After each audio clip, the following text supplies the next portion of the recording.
Hey everyone, it's Albie. Welcome back to my channel. Today I'll be going over my favorites from the month of September. So in September I did a lot of reading. I think I got to about 19 or 20 books that I read, but I also did a lot of watching of TV and stuff. So I have a good bit of favorite shows that I've watched. So I had a couple days where I was not feeling very well, and I did rewatch the 2005 Pride and Prejudice on Netflix, and I really did enjoy that. So it's one of my faves from this month because I just enjoyed it so much. I watched it twice in 2 days. The next was, I didn't write down the whole title. It's the Guernsey Literary and Potato Peel Pie Society. I think that was the title. It was a really good movie. It starred Lily James. There's so many Lilies. Lily James, who was Cinderella in the Disney live action, and she was also in Downton Abbey. It starred her. I wasn't sure of the hero, who the actor was, but I think I've seen him and stuff before. That was a really good story. So it's a period film. It's set in post-World War II England on Guernsey Island. I believe it's one of the Channel Islands. And she is, or Lily's character is an author. I don't remember her real name in the movie, but she's an author, and she hears about this literary society and finds out the history of it and the people that belong to it. It started off during when there was Nazi occupation on Guernsey. So it's an interesting story. It does feature really brief scenes of like the Holocaust, but not in an internment camp. It's got some people that are, prisoners that are shown really briefly on Guernsey, and it does talk about some sort of heavy stuff involving the Holocaust and World War II. But overall, it was a really good movie. It was a really good story, and it was kind of uplifting, so I really did like that movie a lot. I did end up watching 3 documentaries this month, and 2 of them are on Netflix, and one is on HBO/HBO Max. So the 2 that were on Netflix is the Amy Tan documentary. She is an author. She's really famous for writing the Joy Luck Club. She had a fabulous documentary about her life and her writing. It is fairly dark. She had a mother that had very severe mental health problems, and so definitely check out some triggers if that's something you need to worry about. But really well done, really interesting. And the Joy Luck Club was actually on sale a couple weeks ago for Kindle for $1.99, so I did pick it up to read. I'm very excited. The second documentary that I watched on Netflix was Rita Moreno. I think it's like a girl who just decided to go for it. I think it's the full title, Rita Moreno, a girl who just decided to go for it. If you type in like Rita Moreno on the search bar, it should come up. Rita Moreno, of course, is one of the first EGOT winners. That was a woman and a Latina woman. She was the first Latina woman to win an Oscar for supporting actress for West Side Story. Just a really interesting woman, and her documentary was really fascinating, and she partakes in it because she's still alive. She's like 92, and so it was really interesting to have a documentary with the person being alive. So it's like an autobiography / documentary. So really interesting, and just a really fascinating woman. So I really did enjoy that. And the last one was another really fascinating, interesting woman. It was a documentary I found on HBO/HBO Max, and it was on Danielle Luna. She was a black supermodel. Not people know too much about her. I really didn't know too much about her until I saw comparisons between her and Zendaya. I really like Zendaya as an actress, and Zendaya did a photo shoot and like a photo cover for Essence magazine for their September issue. I think it was last year, or it might have been for the 50th anniversary. I'm pretty sure it was Essence. It could have been Ebony, but I think it was Essence. And she did a whole photo shoot on Danielle Luna's inspired poses and clothes and stuff, like the famous like picture. I think that's a common one that you see a lot of people replicate. That was a Danielle Luna pose. So she had a really fascinating life, especially as an African-American woman who came to fame in the 60s as a supermodel and faced prejudice and racism. It was really interesting to see. She actually was on the cover of Harper's Bazaar in the 60s, and like her cover, because she was a black woman, they didn't want to like photograph her, so her cover is actually a drawing. I'll try to find it and put it in here because it's really a beautiful artwork, but they made her like this like peaches and cream complexion. Even though she was a light-skinned black woman, they still had to like white past her to put her on the cover. And it actually was she was the first black model to ever be on the cover of a Vogue magazine. Now, technically, her cover was for British Vogue, so Beverly Johnson is still the first black model to be on American Vogue, but Danielle Luna was on the cover in the 60s for British Vogue, so still so groundbreaking, so interesting. Just a really interesting and fascinating life.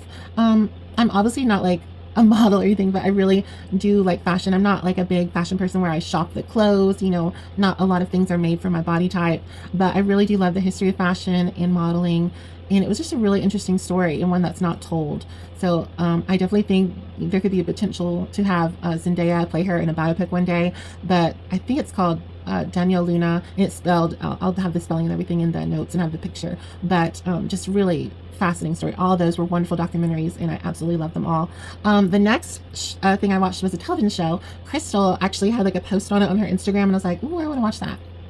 So I'll tag Crystal. She has a YouTube channel as well. And this was Discovery of Witches. It's really good. I'm on season 2, and it stars what's her name?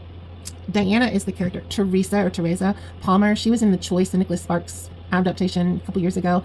It stars her and Matthew Good. I really love Matthew Good. Like, if I was going to cast Rouse Winterborn, he would be my top pick. I really loved him in what's that called? Leap Year with Amy Adams. That was like one of his first big films. I love that movie with him and Amy.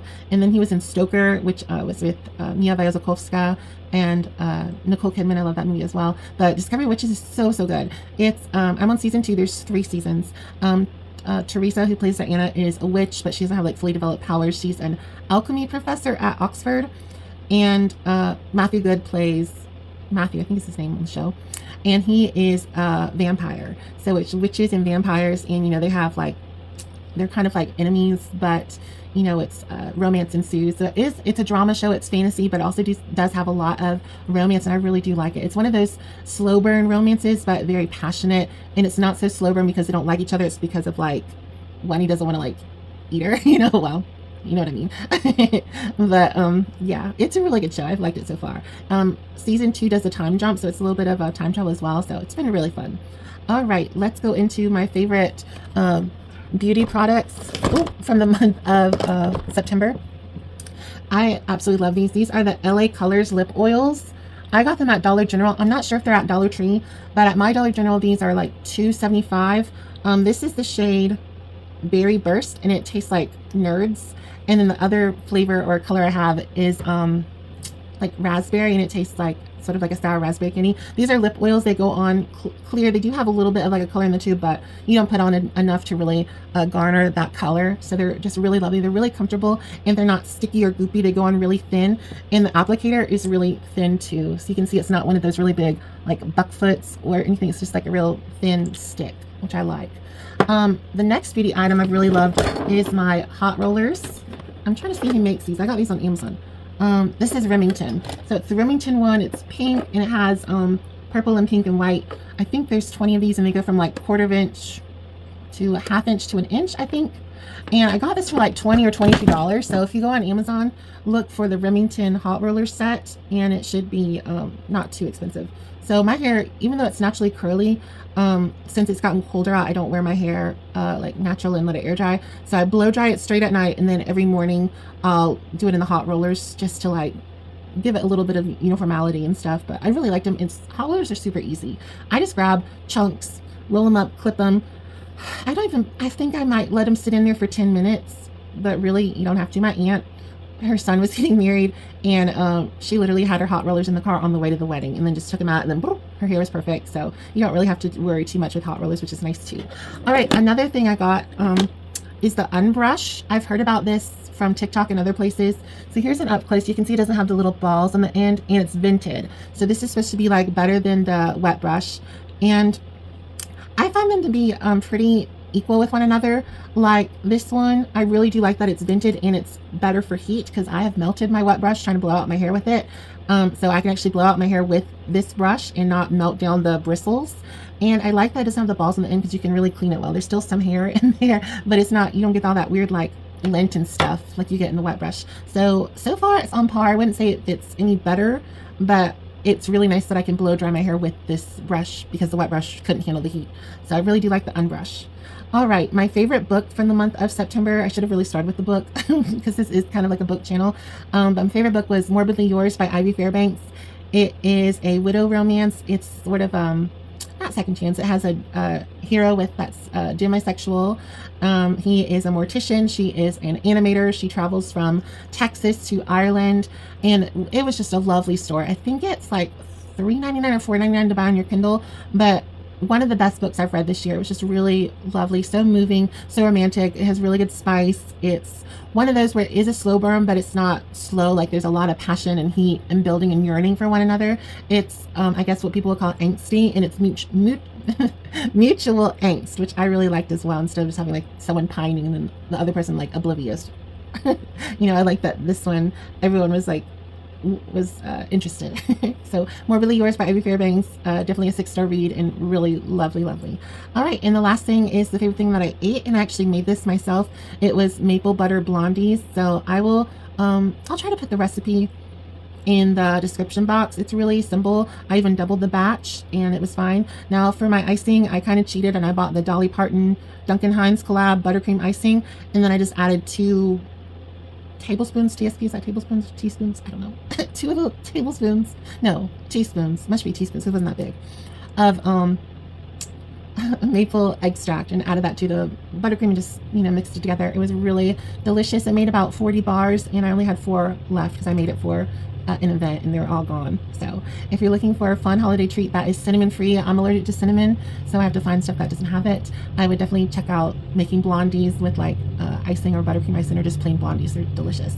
Well, I've rambled on too much. Everyone have a wonderful day. Don't forget to like, subscribe, share, and comment, and I will see y'all soon for another video. Bye everyone.